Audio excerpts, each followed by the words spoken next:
Voice of Parliament, from TBC.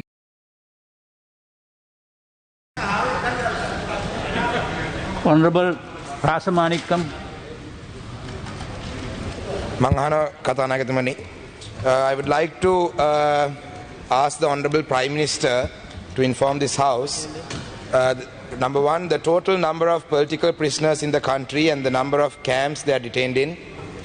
Number two, why expedited measures have not been taken yet with regard to their release. Number three, the number of lands occupied by the security forces in each district across the country.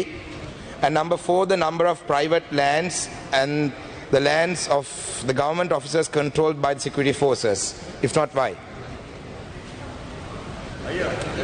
අරු කතානායකතුමනි ශ්‍රී ලංකා දණ්ඩ නීති සංග්‍රහය යටතේ හෝ මෙරට පවත්නා වෙනත් කිසියම් නීතියක් යටතේ දඬුවම් ලබා දී ඇති සිරකරුවන් හෝ සැකකරුවන් අතරින් දේශපාලන චෝදනා මත සිරගත කොට ඇති හෝ රඳවා ඇති කිසිවෙකු මේ වන විට ශ්‍රී ලංකා බන්ධනාගාර තුළ නොමැති බවට මේ කරු සභාවට කියන්න කැමැතියි. කරු කතානායකතුමනි දිවයින පුරා දිස්ත්‍රික්ක අනුව ආරක්ෂක හමුදාව විසින් රඳවාගෙන තිබෙන ඉඩම් සම්බන්ධව පිළිතුරු දීම ජාතික ආරක්ෂාව ඍජුවම බලපාන බැවින් මේ සඳහා පිළිතුරු ලබා දීමට නොහැකි බව ආරක්ෂක අමාත්‍යාංශය විසින් දන්වා තිබෙන බව ගරු සභාවට දන්වනවා.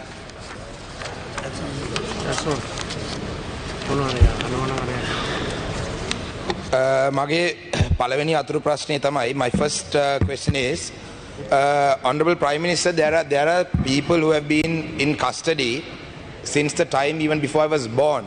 You know, some of them have died in prison in the last couple of years. One of your main election promises was that the release of these political prisoners will be done. This was done in the canvassing campaigns that was done in the north and the east. And even Honorable Namal Rajapaksa, when he was released from remand prison, had mentioned that these political prisoners need to be released. At the same time, I need to place it on record that JVP, during the JVP insurrection, people who were arrested were given general amnesty. And also, the Honorable Johnson Fernando mentioned the other day that Pullian was a political prisoner. He was not a political prisoner. He was under arrest for the murder, as charged for murder under suspicion of Joseph Parrasingham. And at the same time, people have been given pardoned. Sergeant Sunil Ratnayaka, who was he was charged with murder and sentenced, and he was pardoned. So why aren't these some of these people? These cases haven't still even been filed, right? They are still being held without. They are still being detained without charges being filed. As you may have been aware, we had a campaign called Pottuvil to Polikandi from the 3rd to the 7th last week, and one of the primary requests that were put forward by the people who joined this protest was the release of these political prisoners. And in Kilnochi, there were some people who were relatives of people who had surrendered to the army during the last days of the war in the Vattuwal Palam. And along with them, there were parents of people who were arrested during November 27th last year for posting photos on Facebook. So their genuine concern was that the people who were arrested back in the day and the people who surrendered to the army in 2009, all of them were taken by the armed forces. Likewise, now in November 27th, there were nearly 40 odd youngsters who were arrested for posting photos on Facebook and so on and so forth. And now they are still, no charges have been filed against them as well. So naturally, there is a concern that in a few years, that these boys could also be missing because these people were arrested. So my question is, why is there two laws? I mean, why is there two laws, one law for different people, and why aren't these cases being expedited? So we can, I mean, sir, you know, as the Prime Minister, I know that you have the capacity to do it and you are genuinely concerned about these people. I would like to see that as the Prime Minister of this country, that you take some action against this because you are the only one who can do this. And we have 100% faith in you, and this was the election promise that was put forward. And it wasn't just TNA that's asking for this. The march, the Pottuvil to Polikandi march that happened, nearly 100,000 people joined this, and one of the main slogans, one of the main requests was the political prisoners. Likewise, even with the Easter attacks, there are people who have been detained for almost 2 years with no cases being filed against them. So I would like to, my first question is, sir, what is happening to them? Are they going to be released, or are they going, because now election has been won, you got 2/3, presidential election was won, these things were used for politics. Are you all going to hold these people in prison just for political mileage, or is there a plan? That's my first question, sir.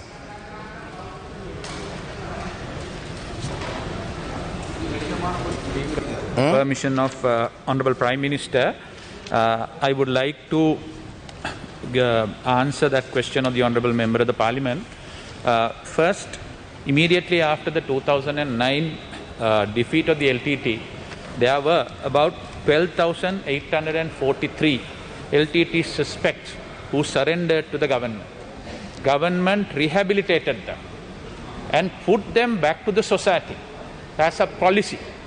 All of them were reintegrated to the society. They were given skill training, and they are now more or less living in harmony with the rest of the people. Almost 600 child soldiers. Including 600 child soldiers. So that's the policy of the government throughout have been. As the Honourable Prime Minister very clearly explained, there are no political prisoners in this country detained anywhere. But there are few people who have been detained or their cases are pending, charged under Prevention of Terrorism Ordinance. I would like to bring it to the attention of the Honourable Speaker and also the Honourable Member of the Parliament. I submitted that list consequent to a question raised by Honourable Suren Raghavan few days ago. I will resubmit that and give you a copy of that. All those people who have been either detained or their cases are pending, for your information. And furthermore, Honourable Member, on the direction of the His Excellency the President and the Honourable Prime Minister, about a couple of weeks ago, I myself and the Minister in charge of Public Security had a discussion with the Honourable Attorney General and also His Lordship the Chief Justice of your concern. One is how to expedite those cases. We also believe those cases has to be quickly disposed of. You can't eternally keep them on remand. And also to file cases against those there are charges. And therefore, if someone says that we have deliberately kept them behind, it's a very limited number. The charges against them are very, very high and grievous, and also the Honourable Attorney General had been asked to look into those individually. So we will keep you update on the progress to the House and to you, Honourable Member. It's very ironic that the Justice Ministry is responding to these questions when the Honourable Justice Minister's own community's issues cannot be resolved by himself and the Prime Minister with the Janasa issue. Please, not your time. So my also one of the grievous concerns, you said that it was very serious concerns that they are detained against. But some of these some of them have been detained most recently for posting photos on Facebook and posting a poem on Facebook. I am very shocked that that's a grievous crime. So I would like to move on to my second question. You know, while we were going through the protest from Pottuwil to Poligandi, while we were going through Mulathivu, Mana, Kilnochi, it was very evident that there were so many military camps. The number of military camps, the Prime Minister has said that he is unable to disclose the information due to security concerns. I understand that. But however, there were so many military camps throughout the north and the east. So I would say that, you know, that this government's primary slogan was, establishing national security. So if this government is able to establish national security, I wonder why there is such a need for so many camps. But at the same time, why aren't we worried about setting up some camps in Colombo and Hambantota? Because like I've mentioned in my parliamentary speeches, Tamils and Muslims in this country are not the threat to this government in the near future. You know, we are giving out plots of land to different countries in the south and in Colombo. So why don't we set up some army camps and, security forces camps around those ports and districts as well? Because like I mentioned earlier, they are the threat for this government in the future. I'm sorry if I'm offending anyone by saying this, but these are all concerns, not just by mine, right? These are not questions that I'm asking for myself. I don't have any family or friends who are political prisoners or who are affected by this. Because even in Batiklo district, there are in Kalawanchikudi, even the divisional secretary's office, even the divisional secretariat's office, and also like the irrigation department's office, even those. Here, I will ask my question. This house wastes a lot of time on random stuff.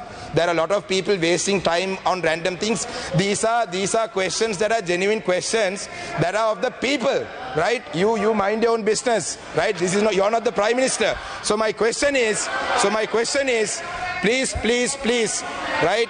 Your people who want to be the Prime Minister of this country can talk. I am asking this question from the Prime Minister. Mr. Surendra is not a Prime Minister. You are not a Prime Minister. So my question. Let me finish my question. Order, please. I will. Don't waste my time. Don't waste the time of this house. This house wastes a lot of time on unnecessary issues every day. Right? I have observed that there are so many unnecessary things. Yeah. I get this opportunity once a year maybe. We only get the opportunity to ask the Honorable Prime Minister a question once a year maybe, because the opposition, there's only one. Just mind your business, Surendra Raghavan. You have been appointed as the nationalist for this. Right? You're barking because you got the national list. Just mind your own business. I'm not here on the national list. I have been elected by public. Right? You are just trying to build up you're just trying to build your political career. I have already been elected to Parliament by votes. Now, unlike you, I didn't come on the national list. I was elected. So let me finish my question. Sir, sir.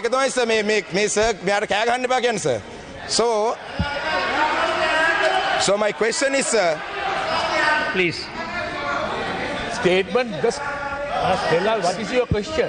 Sir, I can't finish my question, sir. Yeah, thank you. Listen to the sir. So, sir, the question is, will these private lands and will these lands that are occupied by the security forces, the government lands and the state buildings like irrigation department, DSO, even in Kalawanchikudi, right? Will they ever be released, or are we going to hold on to them just so that we show the South that there is some major national security threat in the North and this which is not there? That's my question. You work enough for your nationalist men. ගරු කතානායකතුමනි, අද වෙනකොට යුද්ධෙන් පසු අද වෙනකොට 97ක් land එක ප්‍රයිවේට් සහ government land එක දැනටමත් දීලා තියෙනවා. 97ක් ලෑන්ඩ් දීලා තියෙනවා. ඉතින් එතකොට ඊට පස්සේ ජාතික ආරක්ෂාව වෙනුවෙන් තමයි ඉතුරු ඒවා තියාගෙන ඉන්නේ. ඉතින් ඒක නිසා ජාතික ආරක්ෂාව ඔබතුමාට ක්වෙස්චන් කරන්න බෑ. ඒක ඇවිල්ලා ආරක්ෂක අමාත්‍යාංශයේ මගින් බුද්ධිතොරතුරු මගින් අරන් තියෙන පණිවිඩ ඒ අනුව තමයි. නමුත් දැනට 96ක් 95ක් සහ 96ක් අතර සීලුම ඉඩම් දීලා තියෙනවා අනිත් නිලධාරීන්ට සහ පුද්ගලික සහ රජයේ ඉඩම් ලබා දීලා තියෙනවා. ඒකින්ද ඒ වගේ අසත්‍ය ප්‍රකාශ ඔබතුමා මේ සභාවේදී කරන්න එපා. කොහොම ස්තුතියි. කෝකිලා ගුණවර්ධන මෙතිනිය.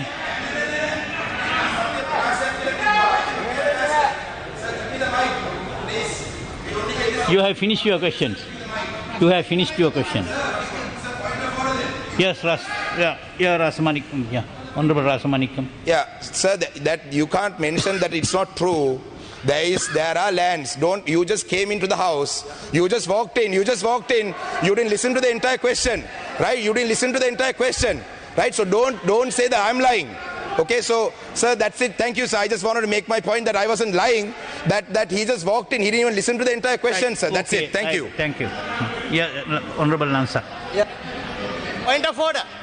ගරු කතානායකතුමනි, ඔබතුමාගේ අවධානය සඳහා මම මේ අවස්ථාව උපයෝග කරගන්නවා කියන්න විශේෂයෙන් පාර්ලිමේන්තුවේ ගරු අග්‍රාමාත්‍යතුමාගෙන් අසන ලබන ප්‍රශ්න පිළිබඳව නවක මන්ත්‍රීවරුන්ට උපදෙස් දෙන්න ඕනේ ඔබතුමා. මේක ඉතාමත් පැහැදිලිව කියලා තියෙනවා 38 අංක 5 යටතේ.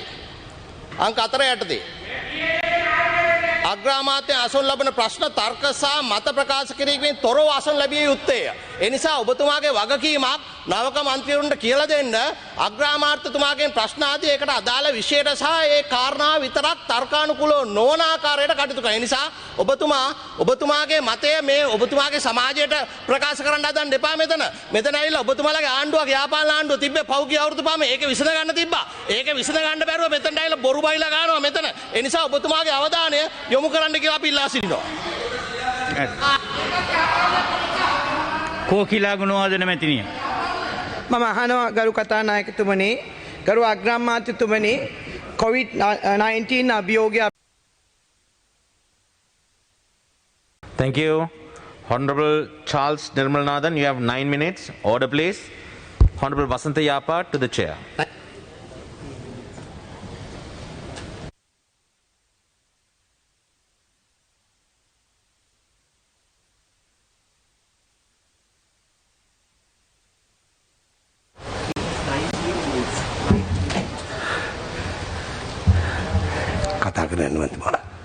சபாயத்துவம் மட்ட 19 minutes.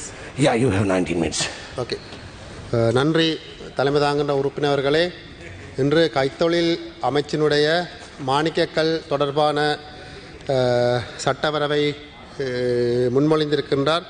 இந்த சட்டவரைவு இந்த நேரத்தில் எங்களுடைய தமிழ் மக்கள் தொடர்பான சில கருத்துக்களை நான் இங்கு கூறுவதற்கு தங்களுடைய அனுமதியை கேட்டு நிற்கின்றேன். கௌரவ தலைமை தாங்கின்ற உறுப்பினர்களே, இந்த விடயத்தை கௌரவ சரத் வீரசேகர் அமைச்சர் அவர்கள் குறிப்பாக கேட்க வேண்டும் என்று நான் கேட்டுக்கொள்கிறேன். ஏனென்று சொன்னால் சரத் வீரசேகர் அமைச்சர் அவர்கள் தொடர்ச்சியாக ஒரு இனவாத கருத்துக்களை கூறி வருகின்றார். எங்களுடைய மக்கள் எதிர்நோக்குகின்ற பிரச்சனைகளையும் கௌரவ அமைச்சர் அவர்கள் அறிந்து கொள்ள வேண்டும். நன்றி கௌரவ அமைச்சர் அவர்களே. கௌரவ அமைச்சர் அவர்களே, 2020 ஆண்டு தை மாதம் இலங்கை நிர்வாக சேவையினுடைய பரீட்சை நடைபெற்றது.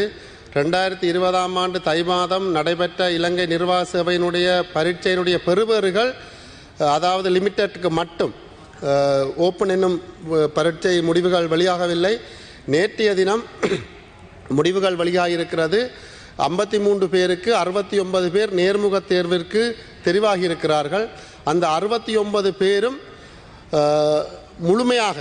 முழுமையாக சிங்கள இனத்தை சார்ந்தவர்கள் என்பது மிகவும் ஒரு கவலையான விடயமாக இருக்கிறது. கடந்த 17ஆம் ஆண்டு நடைபெற்ற SLAS லிமிட்டட் பரீட்சையில் 47 பேர் உள்வாங்கப்பட்டார்கள். அந்த 47 பேர் உள்வாங்கப்படுகின்ற போது 17 பேர் தமிழ் பேசும் நபர்கள் உள்வாங்கப்பட்டார்கள். 47 நபர்கள் உள்வாங்கப்படுகின்ற போது 17 நபர்கள் உள்வாங்கப்பட்டார்கள், தமிழ் பேசும் உறுப்பினர்கள். ஆனால் நேற்று 1 வருடம் 1 மாதங்களுக்கு பின்பு வந்த பரீட்சை பெறுபவர்களில் முழுமனே சிங்களம் பேசுகின்ற நபர்கள் இருக்கின்ற போது இதை எவ்வாறு தமிழ் மக்கள் ஏற்றுக்கொள்வது? நான் ஒன்றை குறிப்பிட விரும்புகின்றேன் கௌரவ அமைச்சர் அவர்களே. 2017ஆம் ஆண்டு லிமிட்டடில் நடந்த பரீட்சையில், SLAS பரீட்சையில் முதலிடமும் 2வது இடமும் தமிழர்களாகத்தான் வந்தார்கள். முதலிடமும் 2வது இடமும் தமிழர்களாக வந்த அந்த தமிழர்களுடைய கல்வி சிறப்பு தங்களுடைய அரசாங்கத்தில் நடந்த பரீட்சையில் 69 பேரும் வெறுமனே சிங்கள இனத்தை சார்ந்தவர்கள் நேர்முக தேர்வுக்கு அழைக்கப்பட்டிருக்கிறார்கள். தமிழர்கள் யாருமே இல்லை. இப்படியான சூழ்நிலையில்தான் இலங்கையில் தமிழர்கள் வாழ்ந்து கொண்டிருக்கிறார்கள் என்பதை கௌரவ அமைச்சர் அவர்கள் நீங்கள் புரிந்து கொள்ள வேண்டும். இதற்கு முற்பாடு இலங்கை கணக்காளர் சேவை பரீட்சை நடைபெற்றது. கணக்காளர் சேவையில் அதிகமான தமிழர்கள் சித்தி அடைந்தார் என்பதற்காக அந்த பரீட்சையை நிப்பாட்டினார்கள். இதுதான் இங்கே இலங்கையில் தமிழர்கள் மக்கள் மனதில் இருக்கின்ற வேதனைகள் தொடர்பாக நீங்கள் புரிந்து கொள்ள வேண்டும். நாங்கள் எங்களுடைய கருத்துக்கள் எங்களுடைய மக்கள் தொடர்ச்சியாக எதிர்நோக்குகின்ற பிரச்சனைகள் தொடர்பாகத்தான் நாங்கள் கதைக்கிறோம். ஆகவே இந்த விடயங்களை கருத்தில் கொள்ள வேண்டும். கௌரவ அமைச்சர் அவர்களே, இந்த பொத்துவில் தொடங்கி பொலிகண்டி வரையான அந்த போராட்டம் தொடர்பாக தற்பொழுது உங்களுடைய போலீஸ் திணைக்களம் வழக்குகள் தாக்கல் செய்து வருகிறது.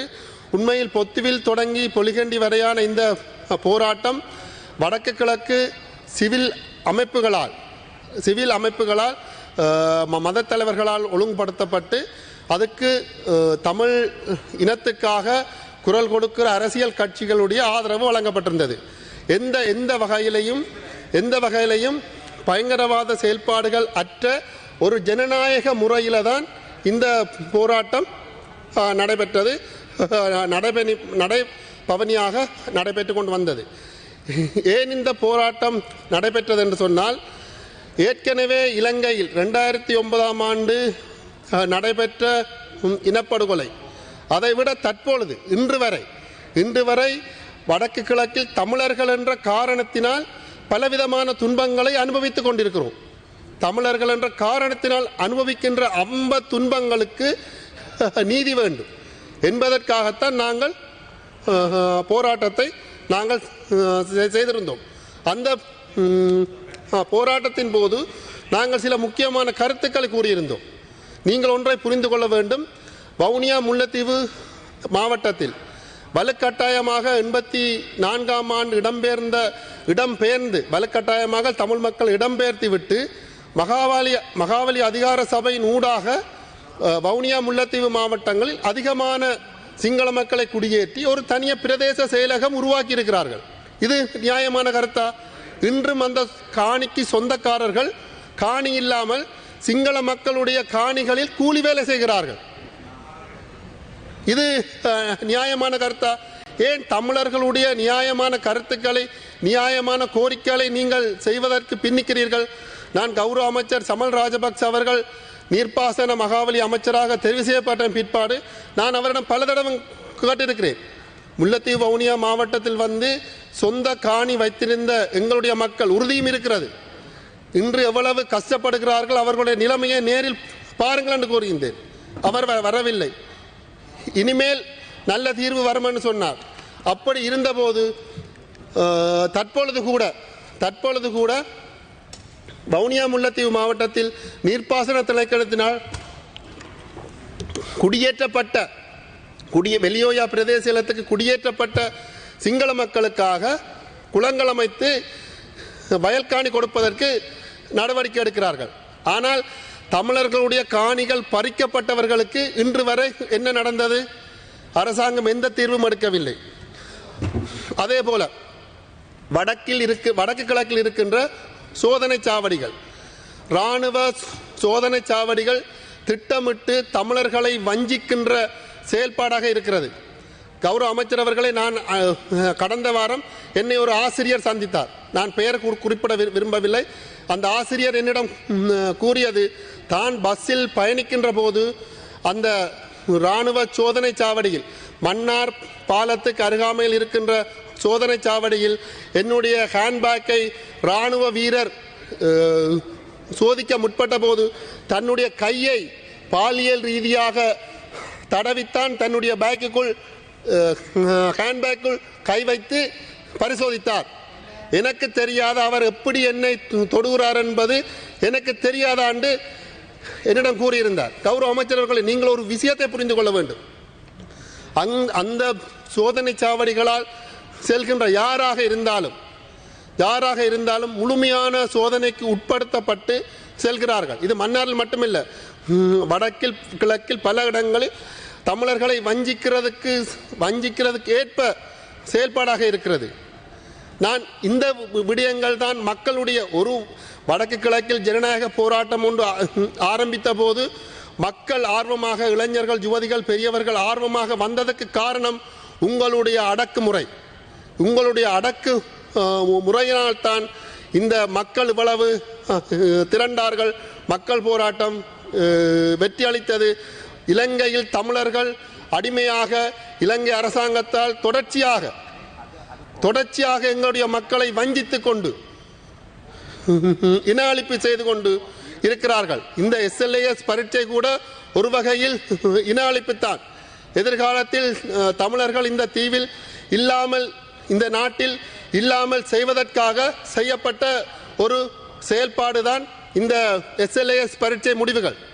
நான் ஒன்றை கூற வேண்டும் கௌரவ அமைச்சர் அவர்களே, முல்லைத்தீவு மாவட்டத்தில் குருந்தூர் மலையில் தொல்பொருள் திணைக்களம் அகழ்வாராய்ச்சி செய்கிறது. தொல்பொருள் திணைக்களத்தினுடைய அகழ்வாராய்ச்சியில் இன்று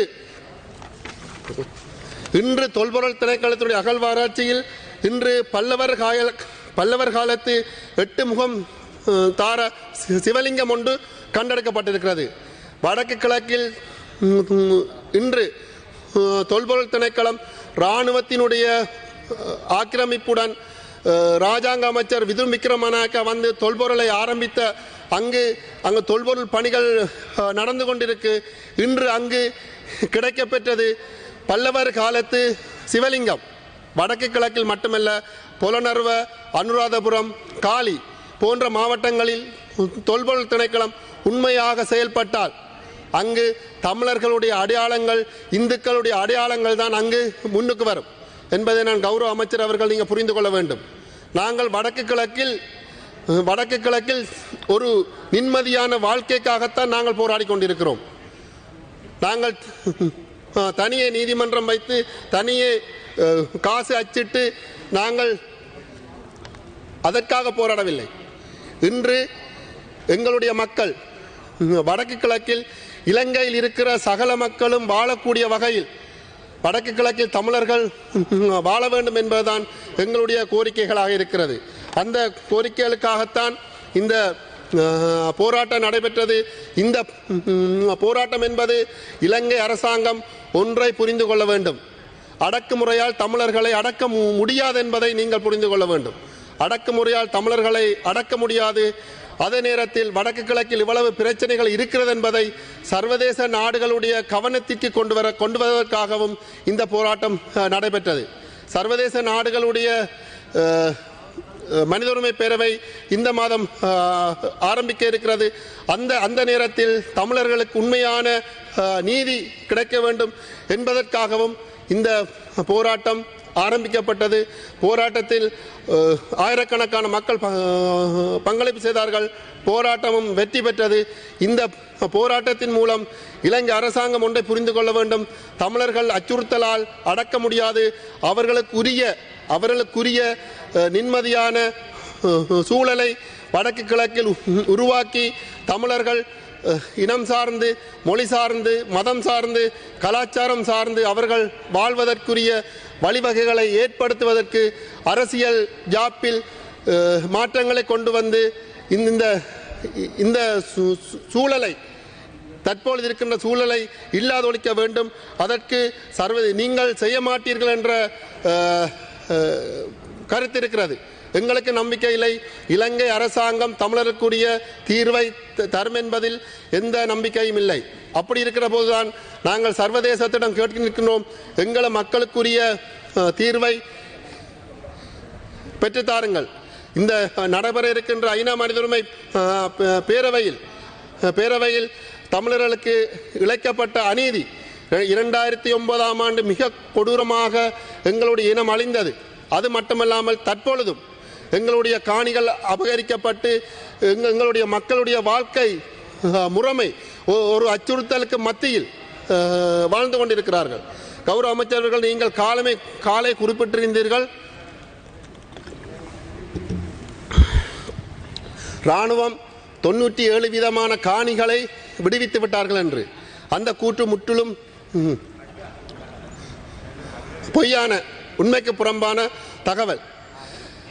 வடமாகாணத்தில் 44 வீதமான காணிகள் வன இலாகா திணைக்களம் வைத்திருக்கிறது. வன இலாகா அமைச்சர் எனக்கு தந்த பாராளுமன்றத்தில் இந்த பதில் இடம் இருக்கிறது. ஒரு மாகாணத்தில் 44 வீதமான நிலங்கள் வன இலாகா திணைக்களம் வைத்திருக்கிறது. அதைவிட வன ஜீவராசி திணைக்களம் வைத்திருக்கிறது. அதைவிட மகாவலி அதிகார சபை வைத்திருக்கிறது. அதைவிட தொல்பொருள் திணைக்களம் வைத்திருக்கிறது. இந்த 4 திணைக்களங்களுக்கும் இராணுவம் முழுமையான ஒத்துழைப்பு வழங்குகிறது.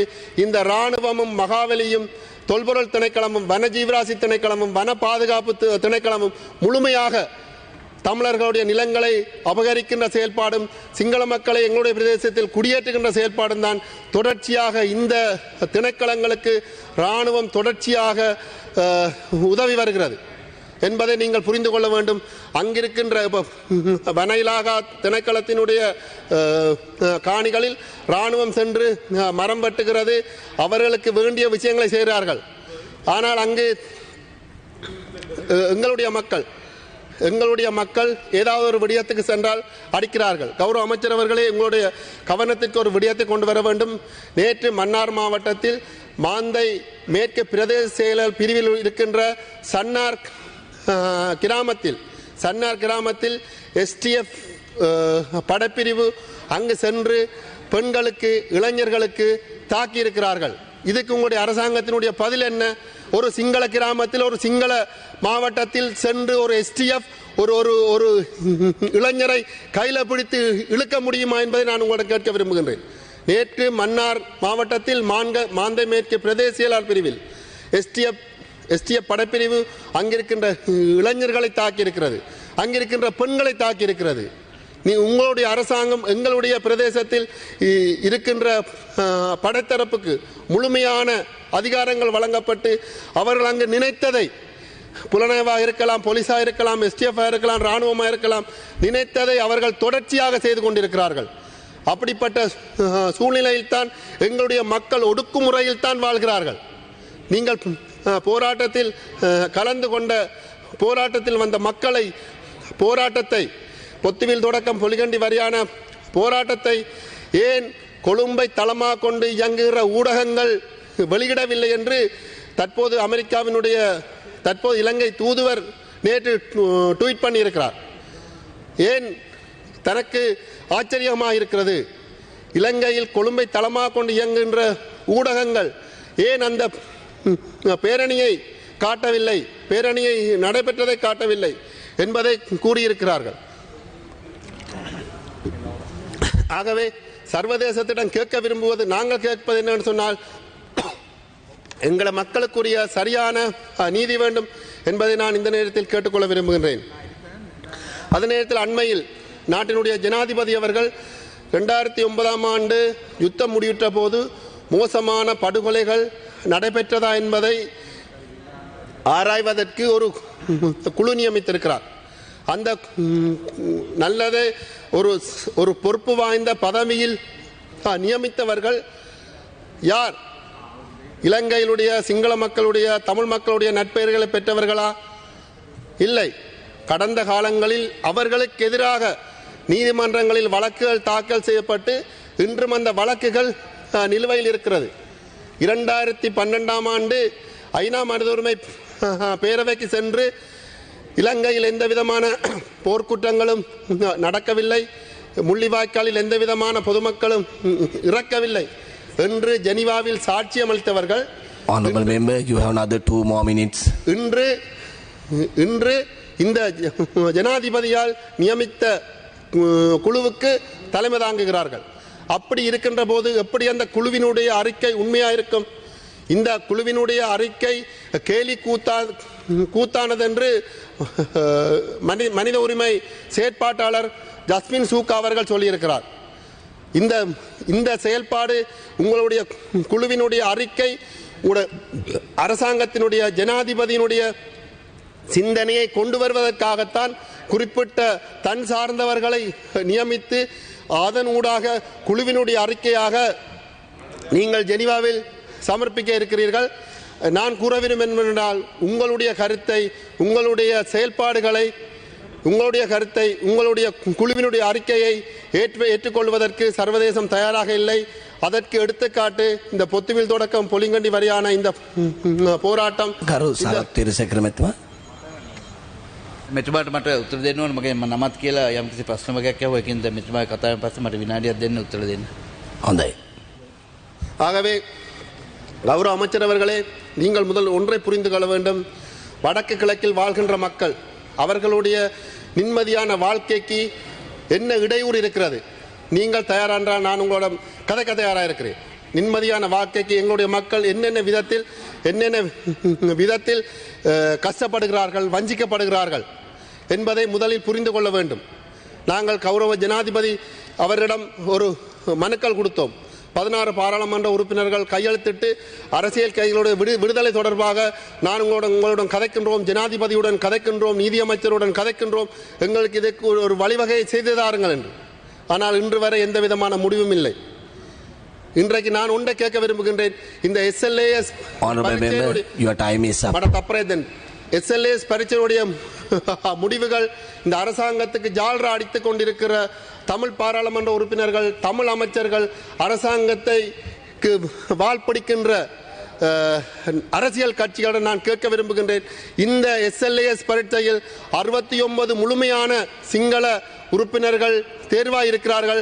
அதற்கு உங்களுடைய பதில் என்ன என்பதை நான் கேட்க விரும்புகிறேன்.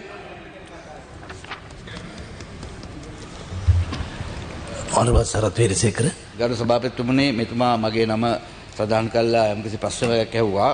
පළවෙනි එක තමයි අර විභාග සම්බන්ධයෙන්. මම විභාග සම්බන්ධ ඇමති කෙනෙක් නෙමෙයි. නමුත් විභාග සම්බන්ධයෙන් එතුමා කියන්න හදන්නේ මේ කතා කරන්නේ මේ වගේ වැරදි තොරතුරු දෙන්නේ මේ දෙමළ ඩයස්පෝරාවට නැත්තම් පිටරටින් ඉන්න අයට ඇහෙන්න. මේ වගේ තමයි මෙතුමා හැමදාම මේ වගේ ඊටාම සාවද්‍ය තොරතුරු මේ සභාගර්භයේ කියලා මේ සිංහල දෙමළ මට මේ උත්තර දෙනකන් ඉන්න. මේ වගේ කරන්න ඇත්ත වශයෙන්ම පිටරට ඉන්න ඒ දෙමළ ඩයස්පොරාවට තෘප්තිමත් කරන්න.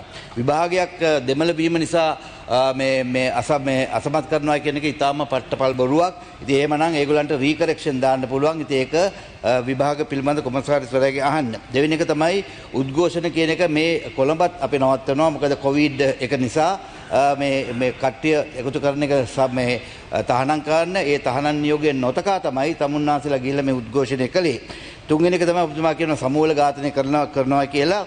අපි මම තමයි 2002 දී උතුරේ නාවික ආඥාපති වෙලා හිටියේ. ඔබතුමා කොහෙද හිටියේ? ප්‍රභාකරන් නැවිලා දෙමළ මිනිස්සු අමෝමයේ මරා දමනකොට පුංචි ළමයින්ව තමාගේ හමුදා බදවගෙනට ඔයා කොහෙද හිටියේ? කොළඹ ඇඳයට තමයි ඔබතුමාලා හිටියේ. 2,95,000 බේරගෙන තමයි 2,95,000 බේරගෙන තමයි අපි මේ යුද්ධ දෙන්නේ. අපි තමයි දෙමළ මිනිස්සුන්ව බේරගත්තේ. ඔයා හිටියේ කොහෙද? ඔයා හිටියේ ගෙවල් ඇඳයට. අන්තික තමයි මේ සිංහල මිනිස්සු පදිංචි කිරීම ගැන කිව්වා. උතුරේ හිටියා 25,000ක් මේ සිංහල පවුල්. උතුරේ හිටියා 15,000ක් මේ මුස්ලිම් පවුල්. අද කොයිද? තමුන්නාසල පොඩ්ඩක්වත් කතා කරනවා. ඒගොල්ලන්ගේ නැවත පදිංචි කරන තමුන්සා දැනගන්න 152ක් ඔයගලන්ගේ දෙමළ ජනතාව ඉන්නේ අපි සමග කොළඹ උතුරේ නෙමෙයි. එයා ඊටාම සන්තෝෂෙන් ඉන්නවා. ඒතකොට ඒ අයව සමූල ඝාතනය කරනවා නම් එයා එනවද සිංහල සමග ජීවත් වෙන්න?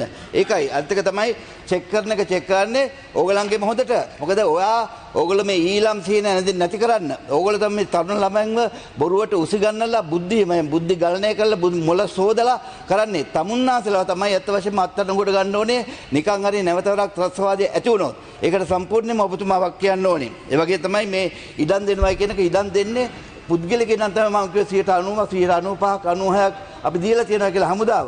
මේ රජයේ ඉඩම් තියෙනවා, මෙහෙත් තියෙන ඕන තරම් රජයේ ඉඩම්. ඒවා ඕලන්ට ගන්න බෑ. ෆොරස්ට් ඩිපාර්ට්මන්ට් එකේ තියෙනවා ඉඩම්. ගරුමැතිතුමා කාලය අවසానයි. රජයේ ඉඩම්. නමුත් පුද්ගලිකයන් අපිට තියෙනවා. ඒකෙන්ද කරුණු දන්නේ නැතුව කතා ගන්න එපා. පිටිස්සුන් නොමග යවන්න එපා. ඔබතුමා හොඳ එක්කෙනෙක් නම් අපි දන්නවා මම හිටලා තියෙනවා උතුරේ ඕන තරම් දෙමළ මිනිස්සුත් එක්ක අපි උතුරෙන් යනකොට දෙමළ මිනිස්සු අපිව තියාගන්න ඕනි කියලා පෙස්සම් ගහනවා. අපි ඒ වගේ අපිට එච්චර ආදරේ. මොකද අපි තමයි ඒගොල්ලන්ගේ ජීවිත බේරගත්තේ. ඒකෙන්ද තමුන්නාන්සලා එක දරුවෙක්ට යෝගට් කෝප්පයක් දෙන්නා. ඉතින් අපි 4,95,000 බිම්බෝම් ඉවත් කරනකොට එක ප්ලේන් ටිකක් දෙන්න ආවෙනවා. ඉතින් ඒකෙන්ද ඔයාට කිසිම අයිතියක් නැහැ. ගරුමැතිතුමා සම්බන්ධ වෙන විවාදයකට අපි ආයිතුයි. ස්තුතියි.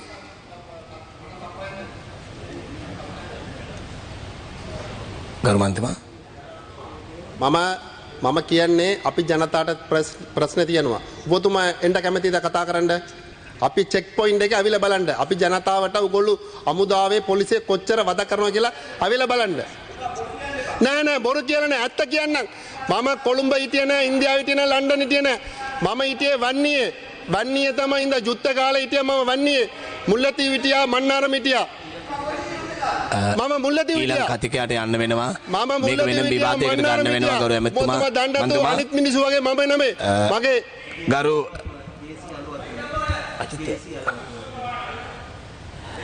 ගරුමන්තුමා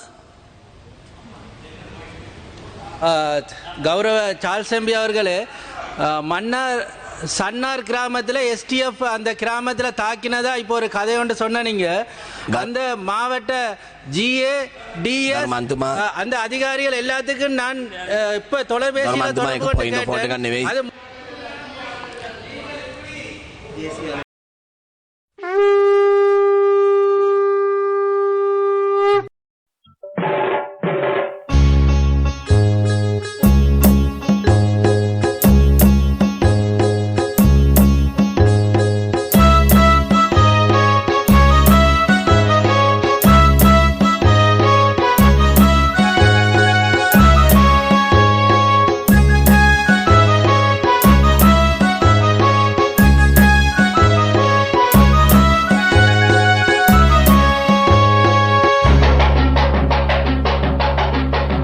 The Voice of Parliament from TBC.